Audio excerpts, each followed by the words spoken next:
Maxime-Claude Lécuyer, réalisateur et co-scénariste de Résonance, un projet qui a été pour la rencontre auteur-producteur de la Maison des scénaristes à Clermont-Ferrand cette année. Il y a eu plus de 300 scénarios de déposés. On choisit 18 projets. Donc hier, c'était la session de rencontre avec les producteurs. Alors, on a rencontré peut-être une douzaine de producteurs qui, à tour de rôle, venaient nous rencontrer. Donc, d'habitude, on est plus dans l'inverse. On pitch les projets. Là, c'était les producteurs qui venaient nous rencontrer. Donc, c'était une très belle expérience, très enrichissante. Puis ça permet de bien parler du projet, tu sais, de Résonance qui est en développement en ce moment, puis qu'on espère tourner à l'automne prochain. Bien, la Maison des scénaristes, en fait, veulent mettre en lumière le travail des scénarios. Donc, ça a été c'est la SACD, la Société des auteurs dramatiques, qui sélectionne les projets avec des auteurs. Donc c'est pour mettre en lien des auteurs et des producteurs pour mettre en valeur le travail de scénario. Donc, c'était un scénario qui était soumis anonyme. Donc, il n'y avait pas notre background, tout ça. Donc, c'est vraiment comme le scénario pour ce qu'il est, qui a résonné, en parlant de résonance, mais qui a résonné dans les lecteurs. Donc, ils l'ont sélectionné, donc c'est bien. Les maladies chroniques, ça devient de plus en plus... il y a beaucoup de patients, tout ça. La maladie chronique devient de plus en plus importante. Et puis, ma co-scénariste, Cathy, travaille en communication santé depuis des années. Et puis, elle travaille sur la parole des patients. Donc, on trouvait que ce choc du diagnostic-là n'était pas souvent abordé dans les films. Et puis, de se concentrer sur ce moment précis-là, où c'est un changement de vie complet, où tu dois vivre avec la maladie tout le restant de ta vie. Donc, on voulait vraiment s'attarder à ce moment précis.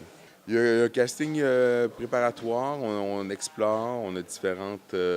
on a des noms en tête, on est en train de faire des pourparlers pour les acteurs, mais je peux pas dévoiler parce qu'il n'y a rien de signé encore. La seule chose, par exemple, qui est assez concrète, c'est que il y a une chanson qui est intégrée à la fin du scénario. Et puis, c'est un auteur-compositeur québécois qui s'appelle Tire le Coyote. Et la chanson, c'est Le ciel est backorder. Et puis, il a accepté qu'on l'utilise à la fin du film, qui est une chanson qui est en complète résonance avec le film. Bien, le Canada est à l'honneur, donc c'est super. On a une grosse délégation québécoise, canadienne. Puis, donc, c'est bien de se voir. Puis, tu sais, puis de la richesse du court-métrage. Tu sais, cette année, il y a 2 courts-métrages québécois qui sont nominés aux Oscars.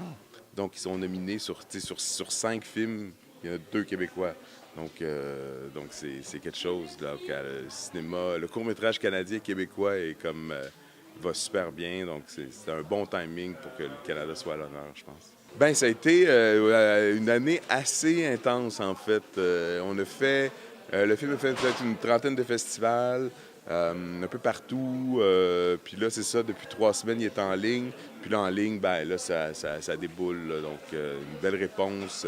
La communauté du court-métrage, la communauté de Star Wars, la communauté shakespearienne aussi, t'as partagé. Fait que c'est comme... non, c'est bien. Oui, je suis en montage d'un documentaire, long-métrage documentaire qui s'appelle 305 Bellechasse et qui est comme une exploration d'ateliers d'artistes. 10 ateliers d'artistes qui sont tous situés au 305 Bellechasse, qui est dans la petite patrie à Montréal, quartier. C'est un building qui appartenait à une famille, la famille Schiff, depuis 50 ans. Malheureusement, ils ont vendu dernièrement. Donc, la fragilité de ces espaces d'ateliers de création-là sont un petit peu mis en péril. Mais moi, c'est vraiment une exploration de différents univers. Des ateliers, on rentre rarement dans les ateliers d'artistes. Donc, c'est une porte... ils m'ont laissé entrer dans ça. Puis sinon, je suis en développement aussi d'un long-métrage qui s'appelle Pentimento, avec mes mêmes producteurs de Résonance qui sont Parallax.